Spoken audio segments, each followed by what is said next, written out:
अस्सलामुअलैकुम रहमतुल्लाहि वबरकातुहू। दोस्तों कैसे हैं आप लोग। उम्मीद करते हैं कि आप तमाम लोग ठीक ठाक होंगे, खैरियत से होंगे। आज की वीडियो में हम कुवैत की कुछ बड़ी और इंपॉर्टेंट खबरें जो आ रही हैं वो आप लोगों के साथ शेयर करने वाले हैं। तो अगर आप कुवैत में रहते हैं, कुवैत के हालात वाक़यात से बाखबर रहना चाहते हैं तो इस वीडियो को आप शुरू से लेकर आखिर तक जरूर देखें, क्योंकि ये वीडियो आप लोगों के लिए काफ़ी ज़्यादा बड़ी और इंपॉर्टेंट होने वाली है।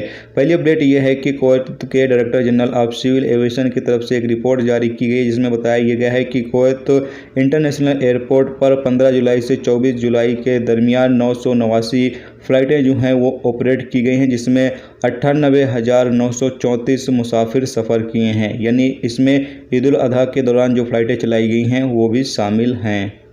इसके अलावा अगली अपडेट ये है कि अल राय रिपोर्ट के मुताबिक बताया गया है कि अमेरिकी एम्बेसी जो कुवैत के अंदर मौजूद है, उनके एक बाथरूम के अंदर एक इंडियन सिक्योरिटी गार्ड की आत्महत्या की जांच से पता चला कि उसने अपने पास मौजूद हथियार से खुद को गोली मार ली थी। यानी कि जो इंडियन सिक्योरिटी गार्ड था उसके पास जो मौजूद बंदूक थी उससे ही उसने खुद को गोली मारकर सुसाइड कर लिया था। रिपोर्ट के मुताबिक मिनिस्ट्री ऑफ इंटीरियर के ऑपरेशन रूम को इस हवाले से खबर मिली कि अमेरिकी एम्बेसी के एक बाथरूम के अंदर एक सिक्योरिटी गार्ड ने खुदकुशी कर ली है। फोरेंसिक टीम को लाश को जो है वो सौंप दिया गया और जब तहकीकात की गई तो पता चला कि जो सिक्योरिटी गार्ड है उसने खुद को ही गोली मारकर सुसाइड कर ली थी। उसकी उम्र 44 साल बताई जा रही है। अगली अपडेट ये है कि कुवैती अधिकारियों ने पाकिस्तानी अभिनेता फरहान अल अली को सोशल मीडिया पर पब्लिक अखलाक को भंग करने के आरोप में डिपोर्ट करने का फैसला किया है। अपडेट के मुताबिक बताया गया है कि पिछले साल सितंबर में कुवैत की एक आपराधिक अदालत ने अल अली को पब्लिक इखलाक की खिलाफ वर्जी करने का दोषी ठहराते हुए 2 साल जेल की सज़ा सुनाई थी। अदालत ने अभिनेता को 1000 कुवैती दिनार का जुर्माना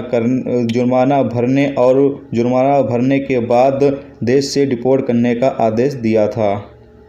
अगली अपडेट ये है कि public authority for man power PAM ने बताया है कि पिछले 45 दिनों में 1090 खिलाफ वर्जियाँ जो हैं वो रिकॉर्ड की गई हैं, जो कि धूप के दौरान काम करने की पाबंदी लगाई गई है उसकी। फिर भी बहुत सारी कंपनियां, बहुत सारे लोग जो है वो खिलाफ वर्जी कर रहे हैं, जबकि इस हवाले से जुर्माने का ऐलान किया गया है, तब भी लोग खिलाफ वर्जियाँ करने से बाज नहीं आ रहे हैं। तो यहाँ पर अपडेट के मुताबिक बताया गया है कि तमाम लोगों को एक बार फिर से वार्निंग दी जाती है कि धूप के दौरान बिल्कुल भी काम ना करें। अगर इस दौरान जो लोग भी काम करते हुए पकड़े जाते हैं या फिर कंपनियां ज़बरदस्ती इस दौरान अपने वर्करों से काम लेती हैं तो ऐसी कंपनियों के खिलाफ ज़बरदस्त कार्रवाई की जाएगी।